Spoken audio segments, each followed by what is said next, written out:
kept shooting him, man! You kept shooting him! In his back! His back was turned to you, man! From shocking confessions to explosive outbursts, the courtroom has seen it all. Today we're looking at 3 of the most dramatic courtroom moments ever. Number 3, a father's sacrifice. First up is the trial of 17-year-old Joshua Young. He's been charged with complicity to murder and tampering with evidence in the killing of his stepbrother, Trey Zwicker. In 2011, Zwicker was found beaten to death in a creek in Louisville, Kentucky. A few months later, police arrested both Young and his father, Joshua Gauker, for the murder. Gauker's trial took place a couple of months before Young's. During his trial, Gauker pleaded guilty and claimed he was the only one responsible for the murder. I just snapped, and I hit him. He went down. I stepped on his hand, pulled the bar. He still had the bar in his hand. I hit him. Before I knew it was over. Gauker was sentenced to life in prison, and now Young is in court waiting for his own fate. Young's lawyers are asking the court to release Young after his father's admission. I would request the court to release him on his own recognizance based on what you heard, based on the facts, a very believable scenario that's consistent with everything that Mr. Gauker has testified about. But the prosecutors aren't buying Gauker's story and believe Young had a hand in the murder. So they bring Gauker on the stand. They try to get him to break with their questioning, but Gauker doesn't relent. I know what you're doing. You're trying to make microscopic little holes in the that I didn't even give a about 2 years ago. So how can I tell you the exact thing now when I really didn't give a then? Since arraignment court, I've told you I've done it. I admitted everything I've done. I've been sentenced for it, life in prison, yet here I am going over the same story. And once again, Gauker blatantly admits to murdering Zwicker. I mean, his mother killed a couple of mine, and it just felt right. I mean, I know it sounds monstrous and all that, but it's not. Ultimately, the jury reaches a verdict. We, the jury, find the defendant Joshua Young not guilty under instruction number 1. Verdict form number 2, tampering with physical evidence. We, the jury, find the defendant Joshua Young not guilty under instruction number 2. 6 years after his acquittal, Young shocks everyone when he confesses to the murder in a handwritten letter and that his father had nothing to do with it. He never offered a motive. Let me just ask you straight up. Did you kill Trey? No. You did not kill Trey? No. All right, then why did you plead guilty to killing him? Because they were trying to give my son life in prison. But because of the double jeopardy law, Young can't be tried again for the murder and remains free. Number 2, betrayed by friends. Next, we head to Waynesville, Ohio, where 19-year-olds Austin Myers and Timothy Mosley are standing trial for the murder of 18-year-old Justin Back. In January 2014, Back's father called 911 to report a break-in and his son's disappearance. My safe is gone.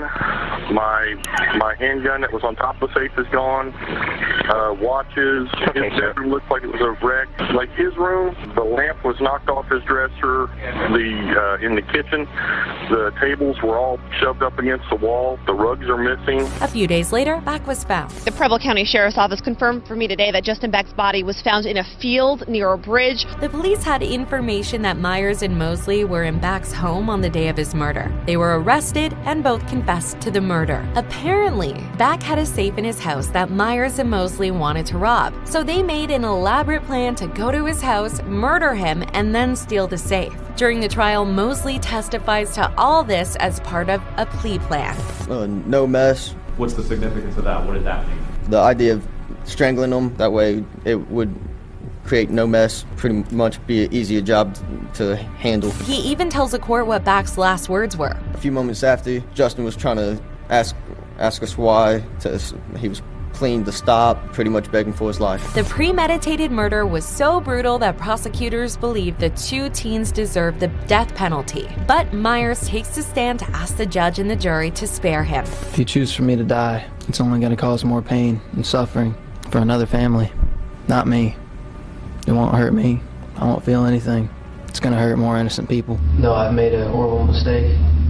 I'm only 19 years old. I think there's a lot of good things I can do with my life.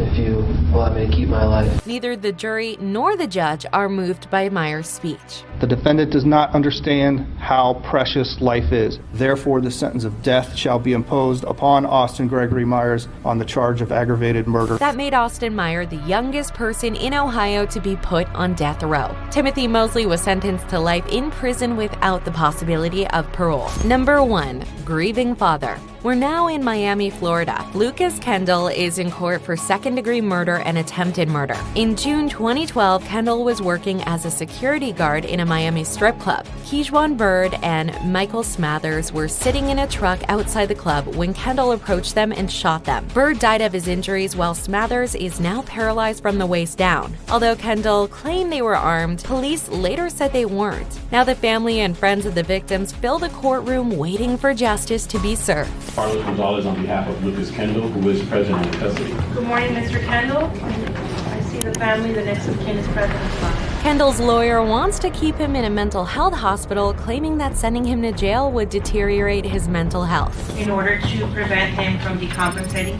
Yes, Your Honor. But Bird's father thinks the request is too absurd and lashes out. My son is dead, man. My son is dead. He needs to go to prison. He don't need to be laying no mental hospital. He need to go to prison, man. Come on, sir. He want to play crazy. He wasn't crazy when he murdered my son, man. He wasn't crazy then, but he crazy now. All of a sudden he crazy now. You want to lay in a mental hospital?